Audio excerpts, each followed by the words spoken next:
BRS senior నాయకులు ఆకుల శ్రీనివాస్ మనతో ఉన్నారు. ఆయన అడిగి తెలుసుకునే ప్రయత్నం మనం చేద్దాం. అన్న నమస్తే. నమస్తే. చెప్పండి అన్న, ఈ రోజు ధర్నా ఉద్దేశం ఏంటి? ప్రధానంగా ఈ రోజు ధర్నా ఉద్దేశం ఏంటంటే ఢిల్లీలో నిన్న జరిగినటువంటి సంఘటనలు చూస్తుంటే నిద్ర పట్టడం లేదు ఒక్క తల్లిదండ్రికి. ఏంది ఈ అమానుషం? మా పిల్లలు ఏం అడిగారు మిమ్మల్ని? న్యాయం కోసం శాంతియుతంగా న్యాయం కోసం ధర్నా చేస్తుంటే ఈ పోలీస్ ఆఫీసర్లు మా పిల్లలపై పుస్తకాలు చేతబట్టుకొని చదివే చేతుల పైన ఈ రోజు లాఠీ దెబ్బలు కురిస్తున్నారు. మరి మా పిల్లలు ఏం అడిగారు? సీట్లు అడిగారా? బంగ్లాలు అడిగారా? లేకుంటే మీ మినిస్టర్ పోస్టులు అడిగారా?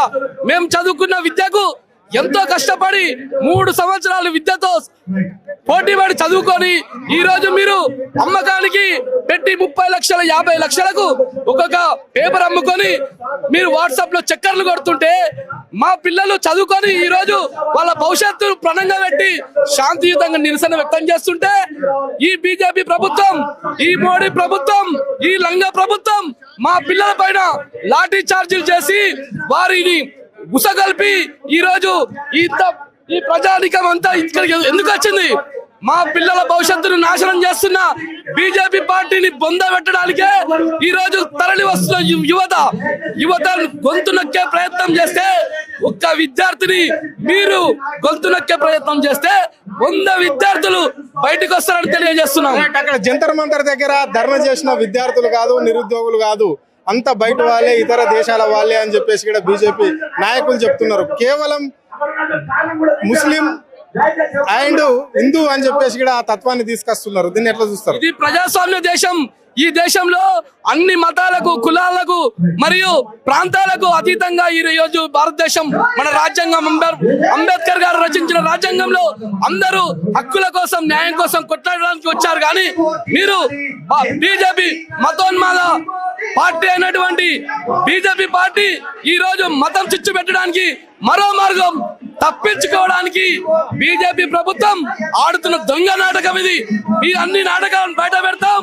విద్యార్థి లోకం కదిలింది. కాస్కో మోడీ ఖబర్దార్. నీ నూకలిగా చెల్లవిక్కడ. మేము మా కేసీఆర్ గారు విద్యార్థుల కోసం, విద్యార్థులు రక్షించుకోవడానికి కోసం ఆ రోజు కేజీ నుంచి పీజీ వరకు పెట్టి మరి విద్యార్థులను ఎంతో కాపాడుకున్న మా తెలంగాణ రాబోయే కాలంలో ఢిల్లీకి దిక్సూచిగా కేసీఆర్ ఢిల్లీకి దిక్సూచి అవుతారని మేము తెలియజేస్తున్నాం. విద్యార్థుల తరపున మా కేటీఆర్ గారి జన్మదినాన్ని పక్కన పెట్టి ఈ రోజు విద్యార్థుల కోసం మేమందరం బీఆర్ఎస్ పార్టీ పోరాడుతూనే ఉంటది. మీరు విద్యార్థుల గొంతు నొక్కితే ఒక్కొక్క విద్యార్థి 100 విద్యార్థులుగా విజృంభిస్తారని తెలియజేస్తున్నాం. జై తెలంగాణ. చెప్పండి మేడం, అక్కడ ఢిల్లీలో ధర్నా చేస్తే మహిళలను చూడకుండా కూడా మహిళల పైన కూడా దాడి చేయడం అనేది జరిగింది. అక్కడ బీజేపీ నాయకులు ఇక్కడ మతాన్ని అడ్డు పెట్టుకొని కూడా మాట్లాడుతున్నారు. అక్కడ చేసే వాళ్ళంతా ముస్లింస్, ఇతర దేశాల స్పాన్సర్స్. ఎవరైతే కొంచెం డబ్బులు పంపిస్తారో వాళ్ళు ఇక్కడ ముస్లింలు చేస్తున్నారు, నిజమైన విద్యార్థులు కాదు, నిజమైన నిరుద్యోగులు కాదు అని చెప్పేసి కూడా బీజేపీ నాయకులు చెప్తున్న మాటలు. దీన్ని ఎట్లా చూస్తారు మీరు? ఫస్ట్ అయితే యువశక్తిపై గర్జిస్తే దేశం మొత్తం తిరిగి చూస్తుంది. ఆ విషయం తెలుసుకోవాలి. బేటీ పడావు బేటీ బచావు అన్నాడు. ఏ ఆడబిడ్డకైనా లాఠీ ఎత్తినప్పుడు ఆడబిడ్డ అని కూడా ప్రవర్తిస్తలేరు అక్కడ పోలీసులు కేవలం బీజేపీ తొత్తులక ప్రవర్తించి విద్యార్థులను, మహిళలను చూడకుండా పాపం వాళ్ళను ఎట్లా చేస్తారంటే ఎక్కడ లాఠీలతోటి తాకని చోట కూడా కొడతారు. అమ్మాయిలను బట్టలు కూడా వాళ్ళు చినిగిపోతాయి. అంటే కనీసానికి వాళ్ళకు శ్వాస కూడా ఆడకుండా చేసి మరీ విపరీతంగా ప్రవర్తిస్తారు. అంటే మైనార్టీ పిల్లలే చదువుకున్నారా? దేశంలో ఉన్న ప్రజలందరూ మైనార్టీలు కాదు కదా. దేశం అంటే అంబేద్కర్ ఏమన్నాడు? ప్రజలందరూ ఒక్కటే, జాతులుగా, కులాలుగా, భేదాలుగా చూడలేదు కదా. ప్రజలందరూ అన్నప్పుడు యువత కూడా అందరు ఒక్కటే కదా. ఇప్పుడు అక్కడ ధర్నాకి దిగిన వాళ్ళు వాళ్ళ పిల్లలే కాదు, వాళ్ళ అమ్మ, వాళ్ళ నాన్న వాళ్ళు కూడా వచ్చిండ్రు.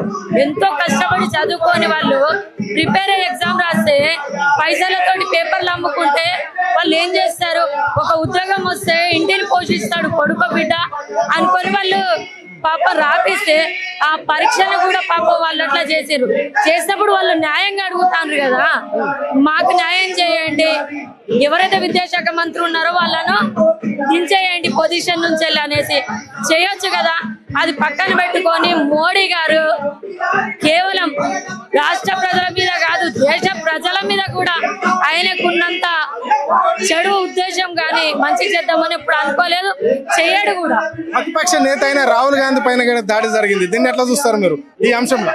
చెప్పను, అక్కడ వెళ్ళిన ఎవరిపైనైనా దాడి చేస్తారు వాళ్ళు. ఒక రాహుల్ గాంధీ అనేసి కాదు, ఎంతో మంది విద్యార్థి నేతలు కానీ, అది హిందీ హీరోస్ కానీ, వాళ్ళు కానీ, ప్రకాష్ రాజ్ కానీ, ఇట్లా చాలా మంది వెళ్తారు కదా. ఎవరు వెళ్ళినా కూడా వాళ్ళ ఉద్దేశం ఏంటిదంటే దాడి చేయాలి, అక్కడి నుండి వాళ్ళని పంపించేయాలి, విద్యార్థుల గొంతు, యువత గొంతు అణిచివేయాలనే ప్రయత్నంలోని భాగంగా ఇటువంటి దాడులకు పాల్పడతాను. చెప్పండి మేడం, ఎట్లా చూస్తారు ఈ నిరాశన, ఎందుకు చెప్తున్నారు ఏంటి? మరి మీ వర్కింగ్ ప్రెసిడెంట్ ఏం మాట్లాడబోతుంది? అంటే ఈ నిరసన ఎందుకు పెట్టారో యావత్ తెలంగాణ కాదు, యావత్ దేశానికి తెలుసు.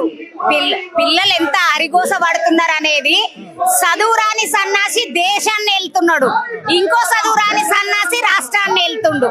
చదువుకొని లక్షలు లక్షలు పెట్టుకొని చదువుకున్న పిల్లలేమో రోడ్డు పాలయ్యి ధర్నాలు చేస్తున్నారు, లైన్లో నిలబడుతున్నారు. అంటే చదువుకున్న వాళ్ళకి ఎంత, చదువుకోనోళ్ళకి ఎంత విలువ అనేది ఈ ఇద్దరు సన్నాసులు చూపిస్తున్నారు రాష్ట్రానికి, రాజ్యాంగంకు విరోధంగా, రాజ్యానికి విరోధంగా పరిపాలిస్తున్న వాళ్ళు. అంబేద్కర్ రాసిన రాజ్యాంగంని అనగదొక్కాలని ఆలోచనతోటి మోడీ గారు ఉన్నారు, ఎట్ ఏ టైం ఈ రేవంత్ రెడ్డి ఉన్నాడు. స్టూడెంట్స్ అసలు ఇన్ని లక్షలు పెట్టి తల్లిదండ్రి చదివిపిస్తే పిల్లలు రోడ్ల మీదకి ఎక్కి గిదా తల్లిదండ్రులుగా మేము చూసేది.